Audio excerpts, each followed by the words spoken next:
Good morning and welcome to 501c TV. I'm Janelle Harris, your host. This is the podcast that talks to system change leaders, thought leaders, nonprofits, and nonprofit partners to discuss what's new in the nonprofit world and what events are going on that we absolutely do not want to miss. So thank you for joining us today.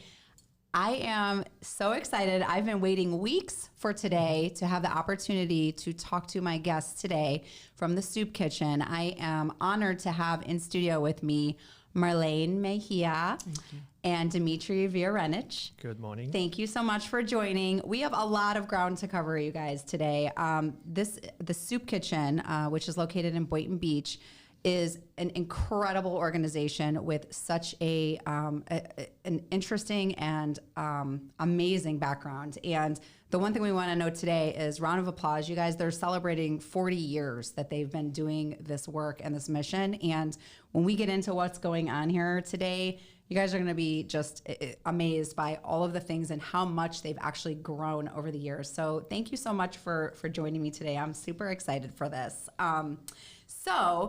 Let's just get started. So I love history, so I wanted to open up a little bit. So soup kitchens actually date back to like 1929, right, in the Correct. Depression era. And they were traditionally just a place where people could come for soup and bread.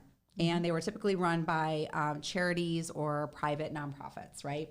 So let's flash forward now to Palm Beach County, and it's 1983. And tell me a little bit about how that got started, because it's a really interesting story that I read about online, because I love the history of how these missions get started. Well, thank you for having us, number one. And in 1983, three ladies from our, let's say, our backyard, decided that the people that were on the fields working, they needed lunch. They needed something to eat during the day because they were literally working all day. Yeah. So these three ladies rented a van, and from their van gave these migrant workers soup and a salad, and a sandwich, sorry. And this is what they did for many years. Fast forward a few years, they were able to work out of West Boynton, out of a little shack that was owned by the, I believe, by the Migrant Association. Thank you. Okay. So after that, we were able to build a building where we are now in 1997, which is closer to the Turnpike on Boynton Beach. Yeah. And haven't looked back. Really, it's never stopped. It really has developed into 1,000 hot meals a day. The statistics. So you guys, when you go to their website and check out the Soup Kitchen, the website's incredible, first of all. There's so much amazing information on there. And it's got an awesome timeline of all the things that you've done. And I've taken note on a couple things here that I want to highlight because they're so important. And I know a lot of times when I get my nonprofits and my missions on here, it's hard to like toot your own horn. So I'm going to do it for you. So between 1983 and 2018, there were over 3 million people that signed in for a hot meal. And since then, you guys have given out over 6 million bags of food that you have served, which is correct. Incredible. All while I will point out also, which is a big thing, amazing fact, is that you guys don't receive any funding. So county, state, federal. No government help whatsoever. All coming from private donations. It's like so incredible. When I read that fact online, I did not know that about you guys. And I was like, that is like even more outstanding. So like, how do you do this? So let's talk about kind of all the things that you do. And just, I took some notes too about, and we can kind of go through the timeline a little bit, but from just serving hot meals, you guys then, you're always kind of evolving and adding more services, which I think is really great. So I know you do like the turkey donation. You guys added clothing into the mix, so now you're able to provide clothing to people that come through. Santa Claus. I mean, Santa comes now every year, which who doesn't love Santa Claus? And then 2015, super important that we'll talk about a little bit later, is Meals on Wheels kind of came to the forefront for you guys, which is amazing. So you're open 365 days a year. And I'm sure this number has grown, but you're serving over 800 hot meals a day. Yep. Wow. You guys, round of applause. This is hidden. I like the way that you said in one of the emails, truly a hidden gem. Yeah. Because I don't think a lot of people, people know that there are soup kitchen type of facilities that are out there, but the soup kitchen in Boynton Beach, incredible. So I want you guys maybe to just walk me through a little bit of, what your initiatives are now, some of the things you want to talk about, the programs that you have. I know I want to get through the food rescue plan, which I think is really cool, and definitely the Lift Up program. So let's start there. I'll let you take the mic since I'm done telling all the amazing things that I want to talk about. We appreciate you bringing that. We're very proud of what we do at the Soup Kitchen. We're so proud. We're serving now about 1,000 meals and plus every day. Hot meals Monday through Saturday. Sunday we're only open to the indigent community, which is they come by invitation. Yeah. Over 600,000 bags of groceries a year. It's incredible. Yeah. And we're very, very fortunate to be able to count on many donations that we receive from all the supermarkets and the food, smaller businesses, local charities sharing with us, food banks, Feeding South Florida, just to name a few. Okay, interesting. Yeah. I didn't realize you guys were involved with Feeding South Florida too. That's really cool. Yeah, and we just found out about a month ago that we serve over 70% of Palm Beach County's hot meals. So we are feeding over 70% of the needy in our county. That's interesting. Huge, yeah. It's huge. I mean, the numbers are, you guys, you talk so calmly about it, but there is more than the soup. Yeah, and definitely more than the soup. Yep. One other thing too, I was going to ask you guys about was that I was thinking about today on the way over here was, I was thinking about how Palm Beach County for children, right? So at the schools, they serve maybe breakfast and lunch, and then what happens after that? So where do they turn for dinner? So places like the Soup Kitchen, which you guys do, I mean, to be able to have a hot meal like that, I think to kind of really close the gap, if you will, for some families that are out there is really important because that's something that a lot of people don't think about. And the problem, Janelle, is that now with inflation, adding to the soreness of this whole thing, has added, people that would never have come through the doors are now coming in. Yeah. And by the way, there's nothing that they must turn in or do when they come in. They can just come in and get a hot meal, get a hot soup, which, by the way, are delicious, and leave with a bag of groceries, with a bag of produce. Yeah, we give them a lot more than just the soup. Yeah. We provide to every client 2 cups of soup. We also give them 2 hot meals to go. We give them a bag of pastry, bag of bread. Awesome. We give them 2 meats.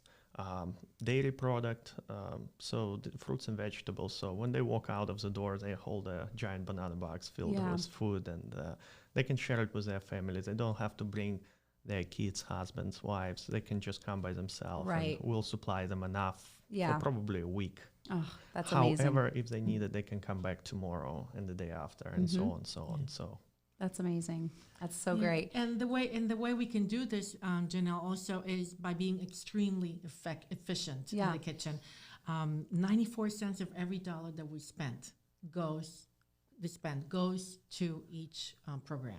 So tell me about that, because I think that's really interesting because you can run a soup kitchen on donations, and that's great, but when you talk about the sheer numbers of the people that are coming through and seeing you guys, efficiency is a must for one, and every item counts and has a value. So how do you guys do that? Like, how have you? I mean, it's again 40 years they've been doing this. 40 years.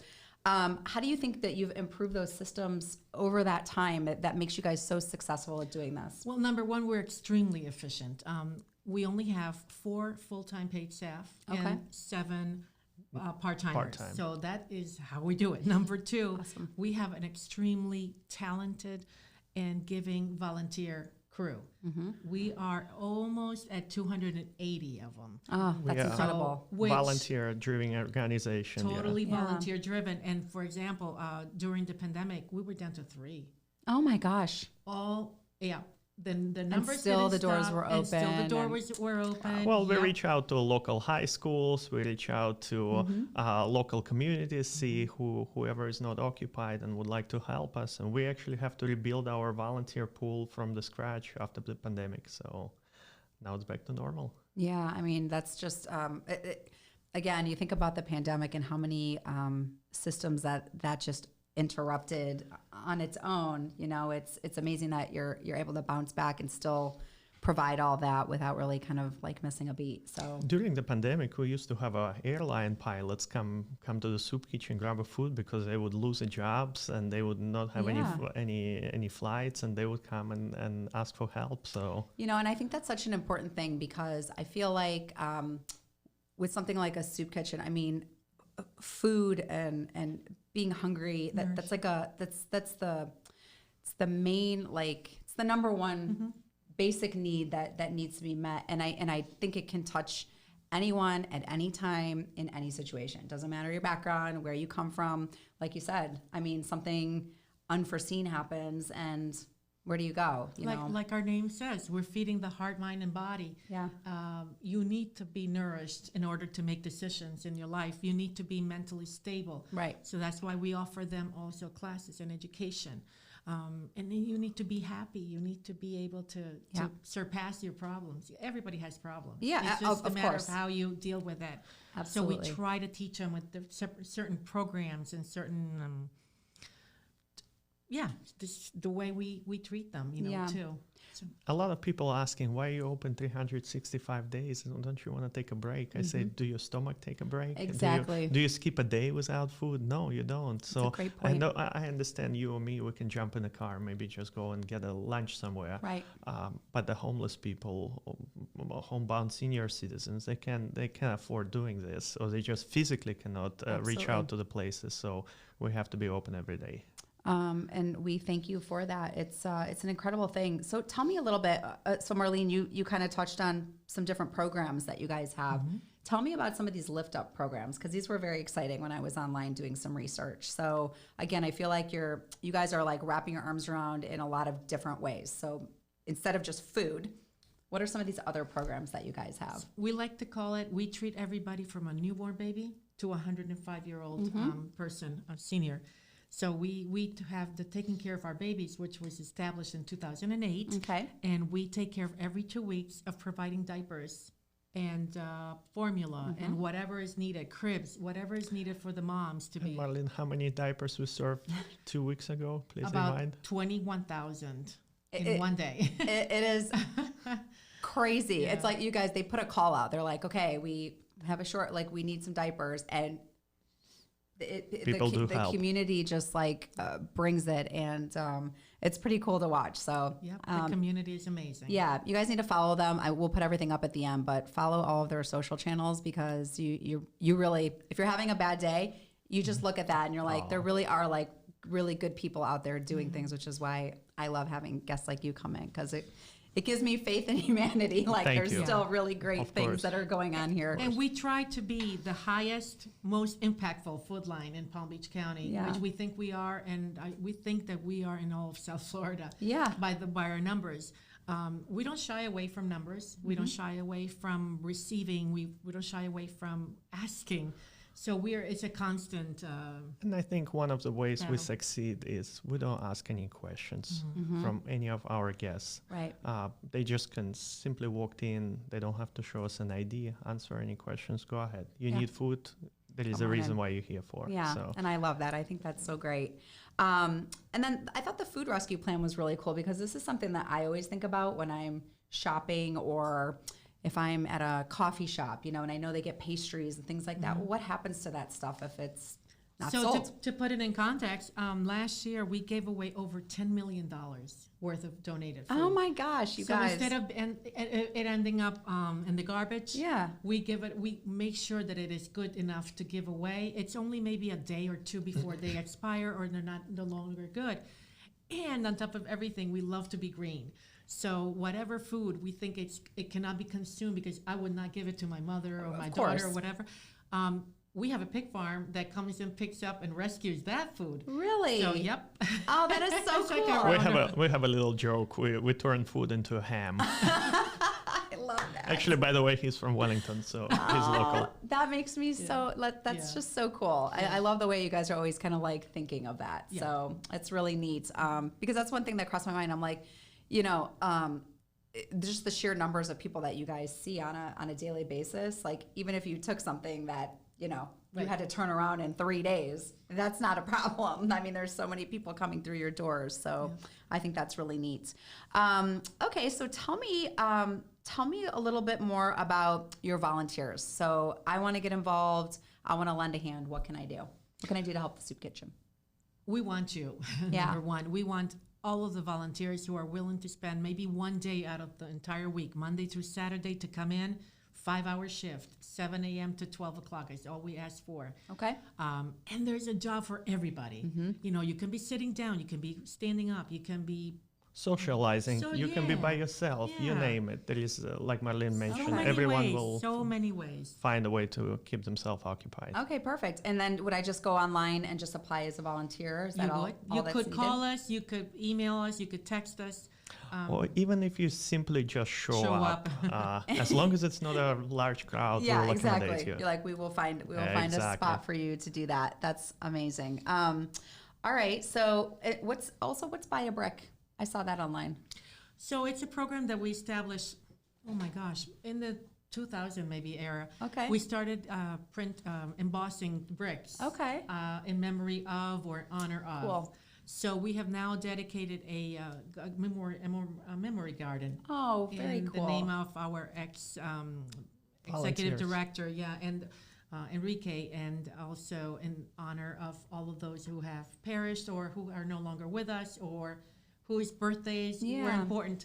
So we have that on the side of the building. Okay, gotcha. I was wondering if it was on premise. On premise. Yeah. Okay, that's very cool. Do you guys have any? Tell me about some of the events that you do. We'll get to the big one at the end, but throughout the year, what are some of the things that you guys are doing that people can jump in and get involved with also? And a good point to bring up about that is that these special events, people can bring their children to. As long as the parent is with the child, perfect, we will allow them to bring them. However, if they're going to be working in the kitchen, they must be 17 and older. I just wanted to point that out. That's a great point, because I know a lot of people, I have younger kids and they're always like, where can we go? And most of my my guests that I have come in, they say the same thing. Yeah. It's like 17 and up for just for safety and all that fun stuff. But they do have other things going on where like the little kids can come, which I love. If they want to bring their children, let them call us before, because we just love to schedule everybody. But for example, we just had the Easter egg hunt, and it was a total success. We gave away about 360 Easter bags. So cool. We had face painting. We had DJ. Oh, it was so much fun. Yeah, that sounds amazing. One of a kind. So that's one thing. Okay. And then we jump into the fall, and we have the Thanksgiving, which we started in 2008, I believe, as well. And we give last time it was about 2,500 turkeys. Oh my gosh, okay. So we start collecting for that early in the year. Okay. And of course. Where do the turkeys come from? Donations. Donations. And if we get the funds, we can buy them with the funds. Can people just buy a turkey and Absolutely. just donate a turkey? Absolutely. Yes. Drive by, drop it off. There you go. Leave a turkey. We have it set up, and that's awesome. Okay. So we do that, and then, but also in addition to the turkey, we give them the whole staples for the whole Thanksgiving meal. So awesome. That's a wonderful day. Usually we ask that we don't have too many people coming in on Thanksgiving, because we have given out all of the food before the actual Thanksgiving. Yeah. And on Thanksgiving Day, we like to sit down with the homeless that in our area, and we just love to have a private meal with them. That's so nice. But in addition to that, then we have the Santa. Meet Santa is a big one.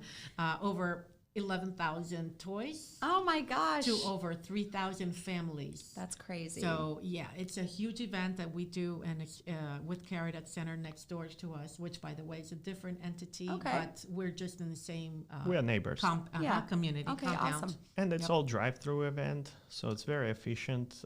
Families bring kids in the car. That's great. Load them up and let them go. I love that. That's so cool. Okay, so I like that. That's all good stuff. Oh, and yes. I forgot. Yes. Meals and Wheels. Let's go. That one we started in 2015. Okay. That is the elderly part of our demographics, who we serve in the community. The people that we must live in Boynton Beach. Okay. That's the only thing that right now we have to be very careful of, and kind and considerate of our drivers who are volunteers, who put in their gas and their time and their cars. So we have to thank them immensely for that, because without our help, these people would not be able to survive. Yeah. They usually do not have an aid. They usually do not have a car, transportation, and their child is out of town or out of the country. So, And the soup kitchen is one of the only source of food for them. So whenever volunteers bag and pack or cook food or prepare it, we always tell them, make sure the quality control there is always high, because when these guests receive a food, they have no any other choices but to eat what we serve. So we always try to keep an extra eye on making sure that they always enjoy what we serve. Absolutely, yeah. How many Meals on Wheels families or houses people are you serving through Meals on Wheels? At the moment, we have about 120. Okay. We have about 140 active delivery people, so volunteers. Okay. But yeah, about 120, and we dish out about 2 meals. No, not about. We dish out 2 meals per day, per person, per recipient. And a bottle of water and a little bit of sweets. Correct. I also would like to mention about the Meals on Wheels program. In case, for whatever reason, you cannot volunteer at the soup kitchen, you can become a Meals on Wheels volunteer driver and deliver those meals. It's another way to help people in need. And one more thing about Meals on Wheels that we are very proud of. We are one of 5 Meals on Wheels in the entire country that do not charge for their services. So we're absolutely free. We deliver There are for 500 free. Meals on Wheels organizations, of which 5 in the country do not charge. We're one of those. So oh my gosh. Isn't that wonderful? That is amazing, actually. And we're very proud too, because they are to us the most important clientele that we have, even though they don't pay for it. We call them guests. But we are able to provide them every year with a just-in-case bag, which this year is going to be 2 of those huge bags and a case of bottled water, just in case we have a hurricane, just in case we run out of electricity or whatever. We can't even call them a hurricane supplies anymore. Look at the flooding in Fort Lauderdale. There is a tornado. You never know. With South Florida weather, you never know what you're going to get down here. So we even got them flashlights that are already working, so they don't have to even worry about putting in a battery. We're thinking of them. We're thinking ahead. I love that. Yep. I mean, because the elderly especially, like, it's such a vulnerable population, especially if they're homebound and they don't have anyone near that can help out with that. And it's not necessary they are senior citizens. We have some people that can just simply cannot take care of themselves. Right. Even their ages could be not appropriate for the Meals on Wheels, but we try to help them. Yeah. We have a blind gentleman who needs our help. We have some couples that cannot take care of themselves. So. How many times do you deliver to them? Is it once a week that you go there? Or we go from Monday to Friday, and then on Friday we give them the food for the weekend. Got you. What? That's a lot. It's the best food that comes out of the kitchen. Oh my gosh, that is amazing. And volunteers become friends with the guests. I'm sure. Basically bound together, and every once in a while we see the volunteers carrying birthday balloons, and we say, "What is it about?" "Oh, it's one of my clients having a 100th birthday or something like that, and they wanted to celebrate together." I love hearing stories like that. So that's actually a good thing. So why don't you guys tell me each a story? Like, what's your favorite? I'm sure there's not one you could pick, but one that comes to mind, like one of your favorite experiences of working with the soup kitchen. Because I love hearing these stories. They just make me happy. About 3 years ago, during the pandemic, we had this young gentleman named Juan who came in and was volunteering that day. And I looked at him and I said, "Boy, do I know you?" And he looked at me and smiled. I said, "I know you. I know you from the other side of the counter." And he had been with us when he was a little kid. Oh. And with his mom, and he wanted to pay it forward now. He was going to college, and they had gone through the hump, and his mom was, a single mom, and was able to get the food and feed them. And then he came back and said, "I just want to give back." And that was our one story. That's so rewarding. Yep. I love it. I'm trying not to cry. I know.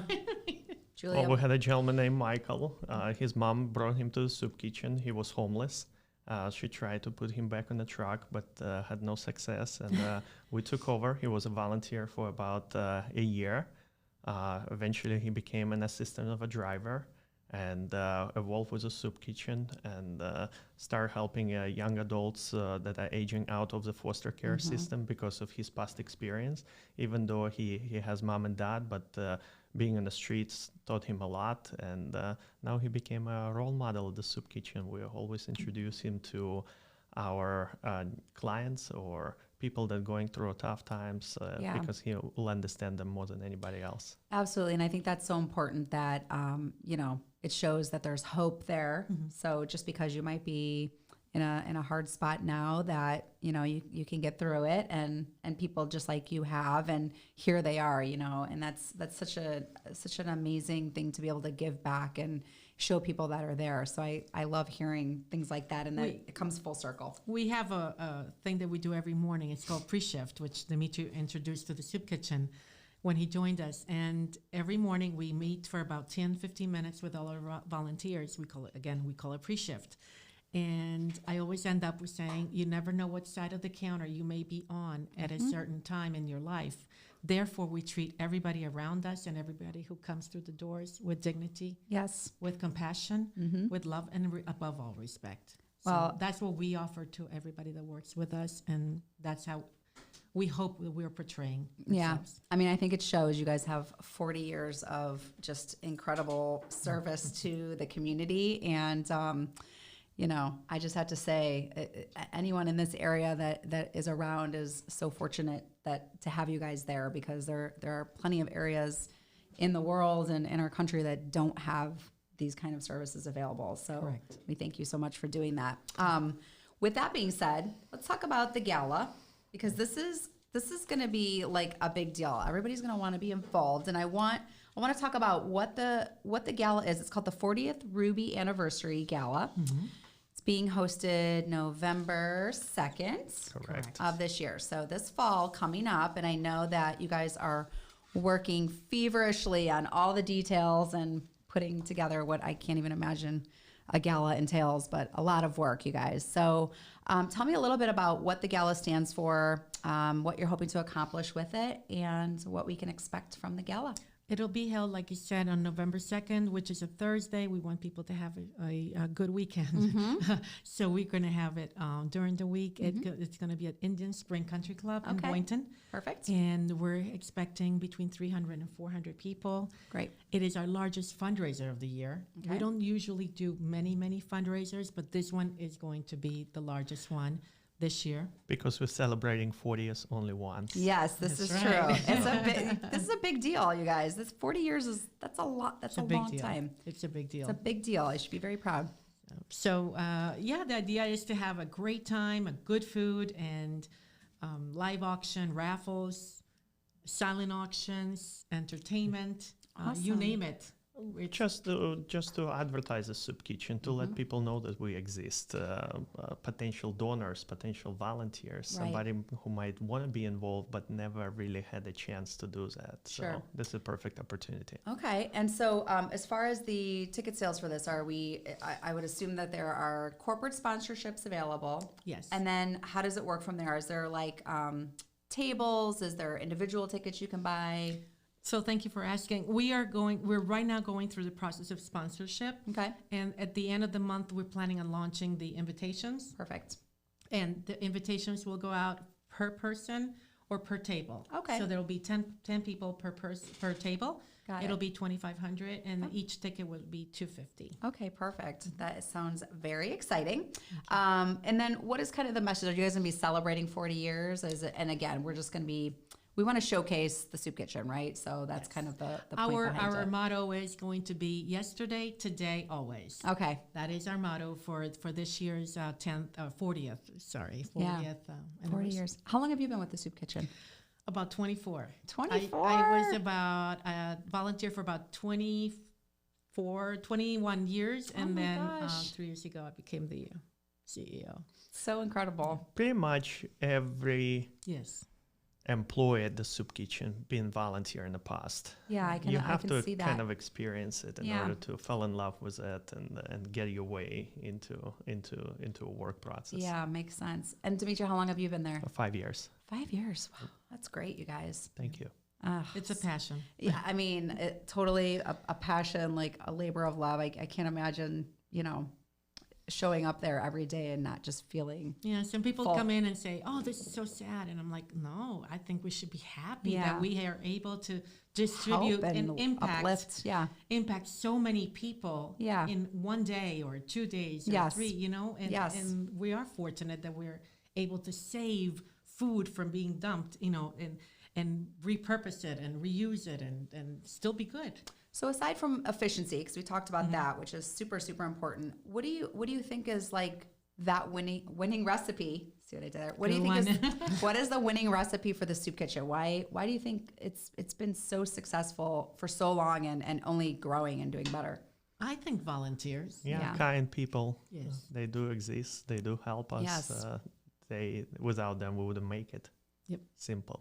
I love that. Yep. So you guys come help out. I mean, a lot of times I feel like people think, when you talk about a specific mission or a nonprofit, and people think, well, I don't have money to donate, and it's not always about that. Time and talent. You can donate the most valuable. This is what I'm saying. And so I always stress that when I'm doing these, because I think a lot of people listening, just in general, they think, oh, I would really like to donate or buy something or, give cash, but that's not always what it's about. It's, it's so much more than that. So that makes me happy to hear that from your volunteer side. Anything else you guys want me to know and our listeners to know about the soup kitchen? I mean, like I said, the history that you guys have. So maybe anything else that we need to know, or what are some initiatives, because you've done all these things. It seems like every year, every couple of years, we're doing new things. What's on the horizon for soup kitchen? What would you like to see in the next few years? We just started Lift Up program last year. We were able to do it on a grant that we earned from Impact 100 in Palm Beach County. We would love to keep on working on it. It takes a while to get a program going, and we don't want to thin ourselves out, and then just have to break a program. Understood. So we would like to take this one to the next level. Together with our culinary department, we would love to be able to reach out to everybody, not only the people that are aging out of the foster care system, but students who want to pursue life in culinary and that kind of thing. Okay. Again, no payment involved, it's for free. So we would like to stress on that, and we would like to open we have people currently on waiting list with the Meals on Wheels. Oh. So we would like to open that up and expand, hire a new person that would take care of just that department as far as the kitchen is concerned. We currently have a director, and she does a very, very good job, but we need more structure with the operating system. That's a lot. So we need to go one thing at a time, but at the same time, by being impacted and growing. And how do we know we're growing? By just looking at the line out the door. That is how we know. And the numbers, right? The numbers are not... And if you don't know how to help us, just stop by. Stop by, take a look at the place. We'll give you a tour. Yeah. Or maybe you will have some ideas. Maybe you're not sure if you want to be a volunteer, or you want to buy us some canned goods, or you want to be involved with Meals on Wheels. Take a look at the place. Bring your children. Let them be a part of, if you're a mom of many, or if you're a neighbor with a couple of kids, in the summertime, bring them over. Let them see what the other side, lives like, and how we do with them, their help. Yeah. They can be our future, too. I think that's great, yeah. If you have a high schooler that's looking for community hours, stop by, bring him over. Okay. We'll that's a great accommodate point, them as too. well. That's a great point, too. I like that. Everyone's welcome. Well, I'm super proud of you guys, and like I said, I watch all the things on social media with the Soup Kitchen, because it's very exciting what you guys are doing, and I have no doubt that there will be way more programs and things coming down the pipeline here. So it's been really fun to watch, and if anyone wants to lend a hand and like Dimitry said, just stop by. They're super, super nice, and everyone there will want to talk to you and give you a job. So there's something for you to do. So come on down and see them at the Soup Kitchen. And you guys are at, is it 8645 Boynton Beach Boulevard? Well, it's 8655. 55. Boynton Beach Boulevard. Okay. And we are in the Carrot compound. Okay. So it's between Lions and the Turnpike on Boynton Beach Boulevard on the north side. Awesome. Very convenient location. Yeah, absolutely. I know exactly where you guys are. I'm on Boynton Beach all the time. Excellent. There you go. So I know where you guys are. Anything else you want to say to our viewers before we wrap up? But I'm super excited to have you guys here. Thank you. Come by and be our ambassador. I know that at the beginning we said we are the best kept secret. That's not necessarily the best thing to say, because But I understand what you mean by that. In our case, we want to get the word out. We want to get, and even if it doesn't reach out to your pocket, let people know we are always in need of diapers. Like food, Dimitry says, help. the kids never take potty breaks. They continue using them. Yeah. We'll continue getting food. Donations, whatever you have, we're always there for you. Perfect. And I was going to say, one thing I know that we do, I live in a very large community. There's a lot of homes. A lot of times, somebody will see an organization, like the Soup Kitchen, it just like reaches out to you. You could always do like something in your neighborhood where you do a diaper drive. Everyone just buy a pack of diapers. If you're at the store, just buy a pack, collect them all, and take them to the Soup Kitchen. I mean, you can do this with anything: food, turkeys. BOGO, buy one, get one free. Absolutely. Yep. Mm-hmm. So I'm thinking just for myself in my neighborhood, especially around like turkey time. Like if you're buying a turkey, just get another turkey. There you go. Bring it to the Soup Kitchen. So there's a lot of ways that you guys can help. And we want to help you get that if word you'll out. collect so much, we'll come and pick it up. Oh, we'll well, take care of it. there you go. I'll send Dimitry to you. Excellent. Or somebody that Dimitry could, somebody that could help We'll be Dimitry. there. Yeah, that would be amazing. So thank you guys again so much for coming. I've been looking forward to this for a really long time. And like I said, the long history that you guys have, and hooray to 40 years. And I know there'll be another 40 and beyond for you guys. So No, and if they have any doubts, if you have any questions, we don't mind answering the phone. And go on our website, thesoupkitchen.org. Yep. And we've been there for 40 years, so we plan on being there another 40. I love it. Yeah. Thank you. Thank you Dimitry? very much. Okay. Once again, if you want to help, reach out to us. If you know anybody who needs help, send them over. That's a good We'll point, take too. care of them as well. So there's Okay, nothing to perfect. be ashamed of. Thank you. Perfect. Wonderful. Well, that is it, you guys. Check out the Soup Kitchen. We're going to put up all of their links, and just please go there and check them out, and look for the information coming too on the 40th Ruby Anniversary Gala, because that's going to be probably an event that you don't want to miss. So get involved there. And we'd like to give a special thank you to Kana House Studios, Wellington's first and only social media content creation studio. Thank you again, and we'll see you next time on 501c TV.